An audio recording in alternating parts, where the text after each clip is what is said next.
علی محمد وآل محمد عجل۔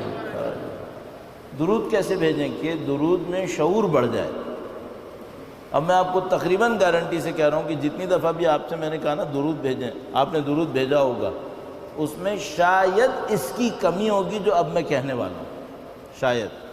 اور ممکن ہے کہ آپ پہلے سے سوچے ہوئے ہوں گے، اور مجھے امید ہے کہ انشاءاللہ سوچے ہوئے ہوں گے، میں احتیاطاً کہہ رہا ہوں۔ پہلی بات، جب بھی آپ درود بھیجنے لگیں اس بات کو ذہن میں رکھیے گا کہ درود ایک دعا کا نام ہے۔ مثلاً آپ دعائے کمیل کس جملے سے شروع کرتے ہیں؟ اللہم، یا اللہ۔ اللہم کا مطلب کیا ہوتا ہے؟ یا اللہ۔ یا اللہ یعنی میں اللہ کی طرف توجہ دے رہا ہوں۔ اللہم درود پڑھتے وقت جب آپ کہتے ہیں اس کا مطلب کیا ہوتا ہے؟ یا اللہ۔ آپ خود فرمائیے گا، جب آپ نعرے درود بھیجتے ہیں آپ اللہ پہ توجہ دیتے ہیں کیا؟ نہیں۔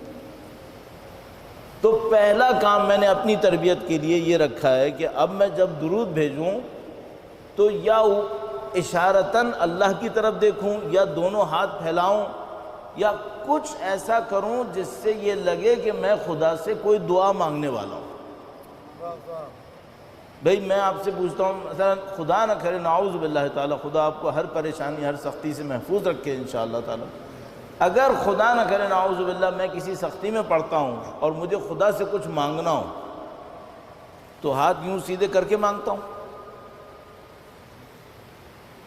میں اللہ کی بارگاہ میں ہاتھ پھیلاتا ہوں؟ اور بعض اوقات تو انسان اتنا نیاز مند ہوتا ہے اپنی دعا کے جھولی پھیلا دیتا ہے، خدا ہے تیرے سامنے حقیر ہوں، فقیر ہوں، آیا ہوں مانگنے کے لیے۔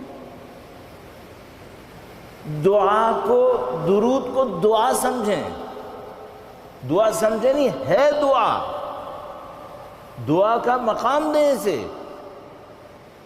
تو پہلا پوائنٹ جو مجھے سمجھ میں آیا وہ یہ کہ اب بعض اوقات میں ممبر پہ بیٹھا ہوتا ہوں، اس طرح ہاتھ نہیں پھیلا پاتا تو یوں تھوڑا سا ہاتھ اس طرح اشارے میں کر دیتا ہوں۔ کبھی شاید یہ بھی نہیں کر پاتا تو مثلا آسمان کی طرف دیکھنے کی کوشش کرتا ہوں، کہیں ادھر ادھر دیکھتا ہوں کہ میرا ذہن خدا کی طرف جائے کسی طریقے سے۔ تو آپ سے بھی میں یہ درخواست کروں گا، اور کئی جگہ میں دیکھ رہا ہوں کہ عرض کرتا ہوں تو لوگ سمجھنے کی کوشش کر رہے ہیں اور سمجھ لیتے ہیں، تو میں اس خاطر اس امید پہ یہاں پہ بھی عرض کر رہا ہوں کہ انشاءاللہ آپ میں سے بھی کچھ لوگ اس بات کو قبول فرمائیں گے۔ پہلی بات تو یہ کہ درود ایک دعا ہے۔ دعا کا ادب یہ ہے کہ ہاتھ پھیلائے جائے، اللہ پہ توجہ دی جائے۔ یا اللہ، اللہ کو پکارا آپ نے، اپنی پکار میں کوئی اظہار بھی ہونا چاہیے، پہلی بات۔ دوسری بات یہ کہ آپ نے خدا سے یہ استدعا کی ہے کہ خدایا نبی اور ان کی آل پر، اب یہاں پہ مختلف لوگوں نے مختلف انداز میں کہا ہے، ان کے مقام میں اضافہ فرما، ان کی نورانیت میں اضافہ فرما، ان کی برکتوں میں اضافہ فرما، ہماری زندگی میں ان کی برکتوں میں اضافہ فرما، ہماری ان کی پیروی میں اضافہ فرما۔ آپ جو بھی صلی کا مطلب لے لیں، لیکن امپورٹنٹ کیا ہے؟ پہلی بات آپ نے دعا کرنی ہے، ہاتھ پھیلائیں۔ دوسری بات آپ نے نبی کا نام لینا ہے نا، تو نبی کو سوچیں، نبی کی ذات مقدس کو سوچیں۔ اچھا اب میرا ذہن نبی کی ذات مقدس کو کیسے سوچے؟ کوئی آسان طریقہ ہے، بہت آسان طریقہ ہے، اپنے جیسوں کے لیے عرض کر رہا ہوں، بہت آسان طریقہ ہے۔ نبی کا گنبد خضرا سوچ لو، آسان راستہ، بچپن سے گنبد خضرا دیکھا ہے، اس کو سوچنا کوئی مشکل ہے؟ میں ابھی آپ سے کہوں وہ گنبد نبی کا، آپ کو سمجھ میں آتا ہے نہیں آتا؟ فوراً آتا ہے، گنبد نبی کا۔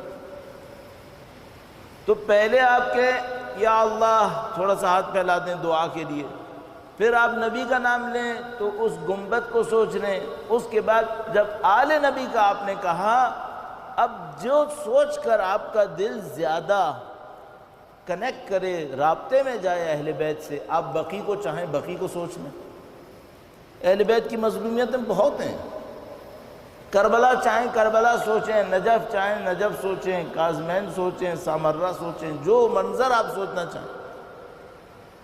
ہم سب لوگ الحمدللہ رب العالمین قریب بے اتفاق سب کے سب مولا 8ویں امام کی زیارت کر چکے ہیں، ان کا کوئی منظر سوچیں۔